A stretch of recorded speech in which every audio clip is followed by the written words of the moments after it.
when the director of the railway, Sir Topham Hatt, gave Thomas the tank engine his very own set of coaches, he gave Thomas a line of his own. Henry the green engine and Gordon the big blue express engine were lonely when Thomas left the yard to run his branch line. They missed him very much.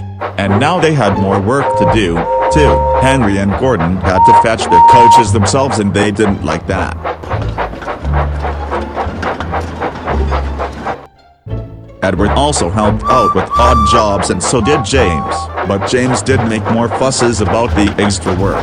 Sir Topham Hatt gave Henry and Gordon new coats of blue and green to cheer them up, but they still grumbled dreadfully. We get no rest, we get no rest. But the coaches only laughed. You're lazy and slack, you're lazy and slack. Then one day a circus came to town. The animals rode in special freight cars, and the performers rode in special coaches. All the engines wanted to push and pull the circus freight cars and coaches into place. When the circus was ready to go on to the next town, Sir Topham Hatt had told James to pull the train. This made the other engines dreadfully jealous.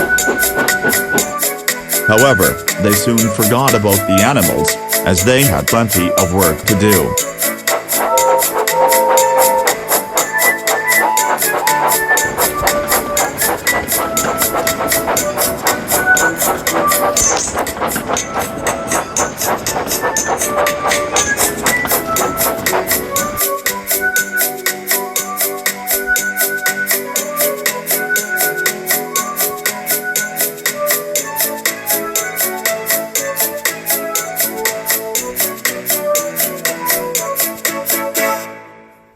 One morning, Henry was told to take some workers to a tunnel that was blocked. Henry grumbled as he went to find two freight cars to carry the workers and their tools. Pushing cars. Pushing cars.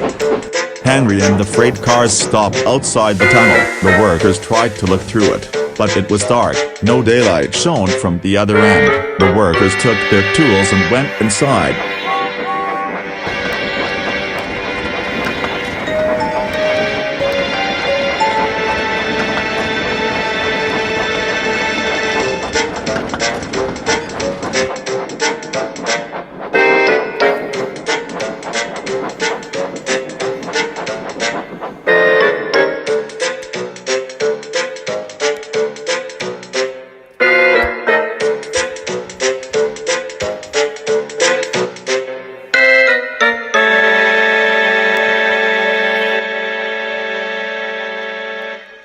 It was very dark and quiet. But not for long. Suddenly, with a shout, the workers all ran out, looking frightened. We started to dig at the block but it grunted and moved. Rubbish. It's not rubbish.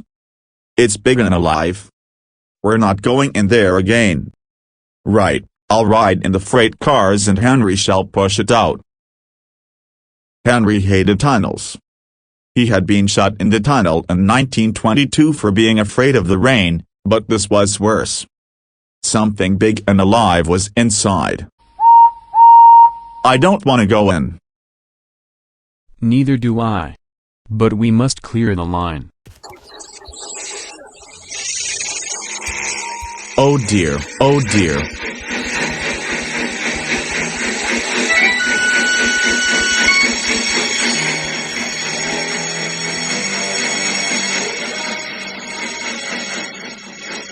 Then, there was trouble. The block was indeed alive and very strong. It began to push the train backwards. Out of the tunnel came Henry, then the cars, and last of all, pushing hard and looking rather cross, came a large cross elephant. Well, I never.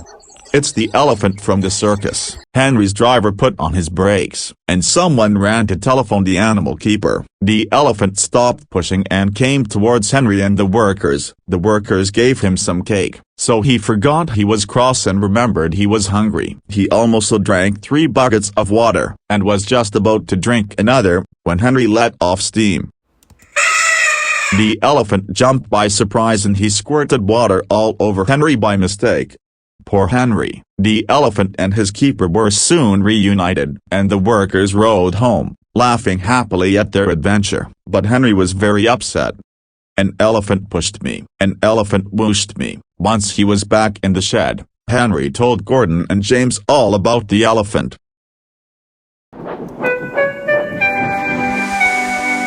And I'm sorry to say, instead of laughing and telling Henry not to be silly, Gordon and James looked sad for their friend and said, "You poor engine, you've had a bad day.